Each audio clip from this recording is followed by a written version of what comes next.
बहू साक्षी सुनो ना, राधिका का फोन आया था। आना चाह रही है कुछ दिनों के लिए यहाँ। साक्षी ने बोला क्यों मम्मी जी क्यों? सास सुशीला ने कहा अरे शादीशुदा होने का ये मतलब तो नहीं होता ना कि मायके से बेटी का हक ही खत्म हो गया। और दूसरी बात, राधिका कोई शौक से रोटी तोड़ने नहीं आ रही है। कई महीनों से दामाद जी की खांसी ठीक होने का नाम ही नहीं ले रही, तो वहाँ के डॉक्टर ने बड़े शहर के अस्पताल में दिखाने को बोला है। यहाँ तो एक से बढ़ के एक बड़े डॉक्टर हैं। राधिका बोल रही थी सारी जांच होने और इलाज करवाने में कम से कम 15 से 20 दिन तो लग ही जाएंगे। तब तक तो उसे यहाँ रहना होगा। साक्षी ने बोला पर मम्मी जी आपसे कुछ छुपा हुआ है क्या? हमारे सारे फ्लैट किराए पर दिए हुए हैं और इस घर में सब कैसे एडजस्ट हो पाएगा? बहू 3 कमरे तो है ही, चिंटू मेरे कमरे में सो जाएगा और पिंकी तो वैसे भी तुम दोनों के साथ ही सोती है। अपनों के लिए 15 से 20 दिन एडजस्ट नहीं कर सकते क्या? बेचारी राधिका छुट्टी मनाने नहीं परेशानी में आ रही है। साक्षी ने कहा देखती हूँ मम्मी जी, पर अभी आप कंफर्म मत कर देना। वैसे जीजा जी के एक भाई भी तो रहते हैं यहाँ, उनके घर में भी तो रह सकती है राधिका दीदी। ये सुनकर सुशीला बोली बहू वह 2 बेडरूम का घर है, वहाँ जेठ जेठानी और उनके बच्चे भी बड़े बड़े हैं, वहाँ मुश्किल होगा रहना। ऊपर से उसकी जेठानी का तीखा स्वभाव। सास की इन बातों को सुनते हो साक्षी बोली आप छोड़िए मम्मी जी, मैं शाम को खुद राधिका दीदी से बात कर लूंगी, कुछ ना कुछ तो उपाय निकल ही आएगा। सुशीला जी सोच में पड़ गई कि आखिर इसमें सोचने और उपाय की कैसी बात है। घर की इकलौती बेटी बीमारी अजारी में अगर आकर 15 से 20 दिन रह जाएगी तो क्या अनर्थ हो जाएगा। राधिका ने तो हमेशा साक्षी को छोटी बहन की तरह माना है।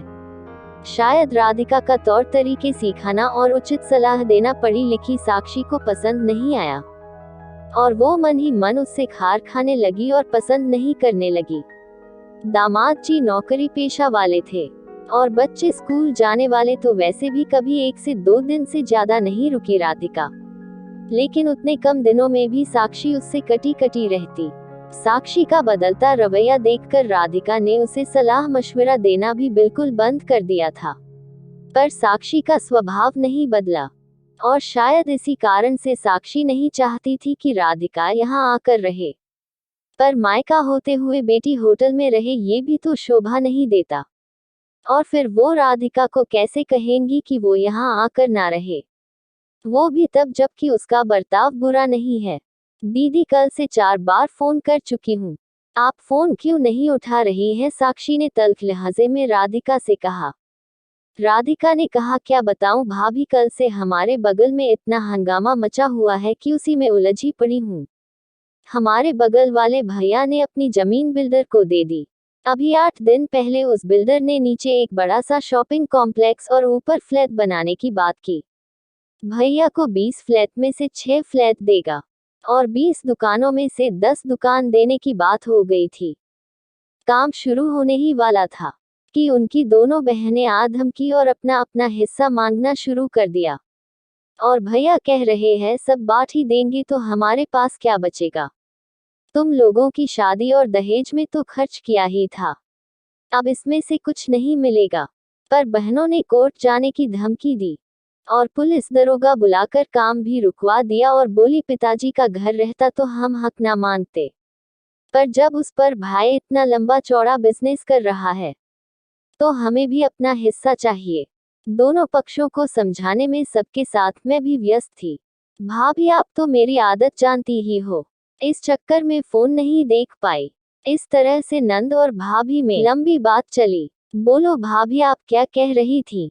साक्षी अपने नंद की यह बातें सुनकर हड़बड़ाहट में बोली मैं क्या कह रही थी? हाँ मैं कह रही थी, नहीं नहीं पूछ रही थी आपके आने के बारे में।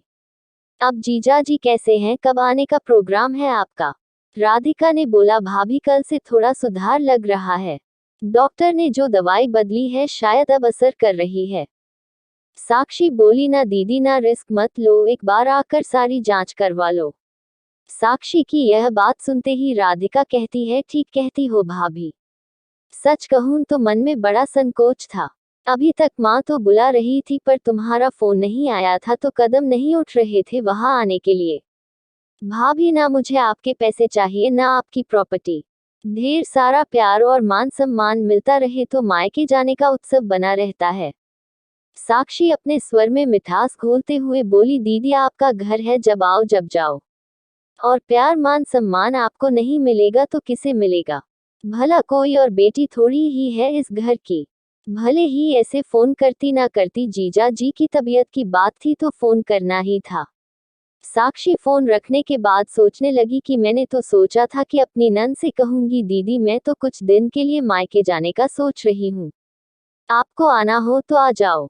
नंद खुद इशारा समझ जाएगी और नहीं आएगी। लेकिन फोन पर नंद की बात सुनकर तो साक्षी माथा ही ठंडक उठा। उसने सोचा नंद से अच्छे संबंध बनाकर रखेगी तो सब अच्छा, वरना उसकी नंद को अपना हक मांगते देर लगेगी। साक्षी ने ठान लिया कि वह अपनी नंद से बना के रखेगी, नहीं तो प्रॉपर्टी का बंटवारा न हो जाए। इस तरह से नंद और भाभी के रिश्ते अच्छे हो गए। यही है नंद और भाभी हिंदी कहानी। अगर कहानी पसंद आई तो वीडियो को लाइक शेयर करें और चैनल को सब्सक्राइब जरूर करें। धन्यवाद।